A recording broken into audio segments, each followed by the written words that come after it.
Hello. Welcome to Back Row, the pick of the week in film. This week we move seamlessly from the green-eyed monster of Othello to the little green men of flying saucer movies.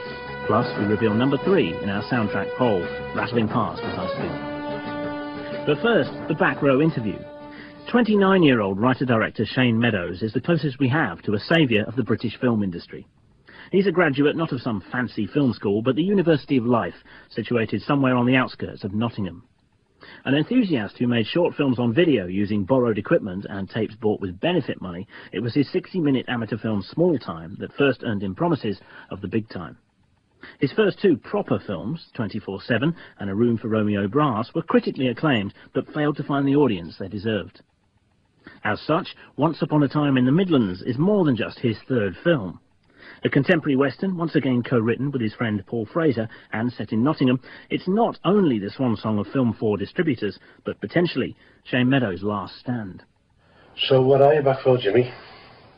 Should never went away, Charlie. Biggest mistake I made in my life. Don't be soft, lad. You were never happy down here. I was never happy anywhere else, was I? Big chance for me, Charlie, man. Last chance. Robert Carlyle and Ricky Tomlinson, 2 among the cast of bankable names in Once Upon a Time in the Midlands, in which Carlyle rides back into town to reclaim the girl from Rhys Evans. Fans like me of Shane Meadows' previous work may be caught in a cleft stick, wishing him commercial success on one hand, but dismayed by the star power involved in this film, more used to seeing him working with unknowns, locals and non-actors. I spoke to Shane Meadows in an echoey room in Edinburgh, where, at the festival, Once Upon a Time in the Midlands had premiered well. And I started by asking him if the proliferation of non-Midlands accents among his big-name cast was a potential problem. In some ways, it's as much a true reflection of the Midlands as my other films. My impression of growing up in Uttoxeter, where I was born, was it didn't just sort of have a set accent in the town. Because of the industry, because of the mine being really close, it sort of attracted these guys from all over the place. So you always had a sort of Billy Black, the Scottish guy, Taffy Ale, Paddy Graney, you know, these names, they sound like sort of caricatures, but they were real guys. And every pub did have a blend of people. For a 10,000 population market town, it was like more multicultural than London, you know, in some ways. So do you feel in a way that you've got the burden of, you know, putting your town on the map, as it were, because it's completely overlooked by cinema? Yeah, I mean, we went away to write this, and myself and Fraser, and we sat there and sort of said, well, you know, what was the last sort of big film to come out of the Midlands, you know? And we got down to like Saturday night, Sunday morning, and we said out of, say, you know, the 4 feature films that have been released in the last 30, 40 years, we're probably going to own 3 of them. And then it will be a trilogy, whether it was intended or not. You trained yourself, effectively, to make films, but the other part that you have to deal with is the failure and the pressure that you have to deal with, you know, on 2 big films, neither of which did as well as they ought to have done. Critically, yes, but literally you had trouble getting bums on seats for 24/7 and Romeo Brass, no matter how much people loved them.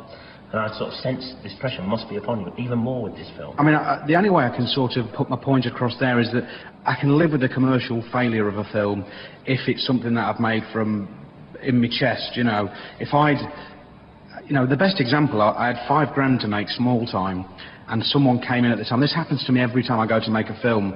This guy came in, 200 grand, I've got this script, I want you to direct it, I'll give you 10 grand for making it, you know. And it was like, everyone's dream is, you know, I want to make a feature, I'm making shorts, I want to make a feature, and suddenly came and put it in my lap. And I'd got Small Time that my heart was in, you know, and I chose Small Time. And I've always done that. At least if I choose a project that I want to make and they don't work, I can look back at my body of work. If I never succeed at anything, at least I wanted to make those films. But at the same time, I've never really had a fantastic sort of release. You know, Romeo Brass, there was 10 prints. There's not a film in the world, if you release Scooby-Doo on 10 prints, it's not going to make money. And it was never given a chance, really. It was just one of them unfortunate things. And then when I heard the news about Film 4 about a month ago, on a selfish level, you sat there thinking, oh, God, not again.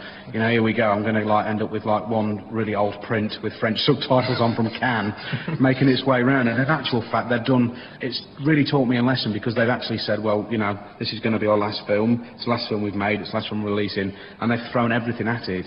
I didn't realise the pressure they were under. But I did my first reshoot on this film. I went back and I needed the money to go back and do some days. And, you know, as a director, it's like a life and death situation. If I don't get it, I'll never be able to live with the film, you know. And we all have those mardy patches. And they actually backed me up and they gave me the money. And now when I look back at what they were probably going through, the fact that they put a few £100 grand in for a few days for me, really, they were pretty happy with the film. So the respect I've got for them is enormous, and the fact that rather than go, look, let's cut our losses and just put, you know, 50 grand into the release, and they've just bumped everything up, and they've got, you know, well, we'll just do it, you know. So you're benefiting from it? Yeah, I'm getting TV spots and that. Really? Yeah, it's probably going to be in between El Dorado and something. They will be there. So as you said, I mean, you say it very lightly, that if this one doesn't actually put bums on seats, we might as well never make another film. Or, yeah, you know, yeah. I mean, you will make another film. Oh, of course, I'll continue to make films, but I think of the chances that I've had, this is probably the best. And, you know, what's nice for me is that, you know, I haven't chosen to work with Ricky Tomlinson and Robert, Kathy and Reese and Shirley because of what they're going to do for the film. They're people that I've respected for many years, and obviously I'm not going to pretend I don't see the commercial benefits of that as well, but at the same time there's still Finn Atkins and there's still new kids who've come into the film. It's not like I've just completely given up on what I've done, but what for me I needed was a challenge. I mean, if this doesn't do it, it's got the best chance. It won't stop me making films, but I will, you know, try like Samantha Fox to make it big in India or something, you know, or Bros in Japan or something like that, you know. Do you think there's an answer to the problem that the British film industry seems to be, you know, not grinding to a halt, obviously, but it does seem to be going through a very sticky patch at the moment with Film 4 and other things going wrong. Have you got any solutions? Do you know what needs to be done? I think the more TV channels that we get, if you look what's happened to American TV film, and you look at Hollywood, the separation's become quite broad because the TV quality, because of the size of it, generally has gone down. And I think in this country, the problem we've always had is that TV quality's been very high. Drama usually, you know, has been very high. And I think the BBC, ITV, Channel 5, you know, it's starting to drop off. And I think maybe, just maybe, as time goes on, they'll only be able to find that quality in the cinema. The biggest problem we've had is that you've been able to find it sat on your sofa, so you go and choose to watch Crocodile Dundee, or you go and choose to watch the big blockbusters, because you're getting Mike Leigh and in some proportion on television, so why pay for it? The amount of channels that are out there at the moment, the quality just can't sustain for that amount of channels, so hopefully the need for film may resurface, and the quality of what we're putting across, my ideas of Britain or Lynn Ramsey's ideas, the demand for those may increase as TV gets poorer and poorer, you know. I mean, I'm just on Sky Sports constantly at my home, so when I go to the cinema I'm just happy to see something that doesn't involve a football, you know. Shane Meadows. I found the famous faces distracting in Once Upon a Time in the Midlands, but it's still hugely enjoyable and moving, and since it may well be the first Meadows film for many people, I'm loath to criticise.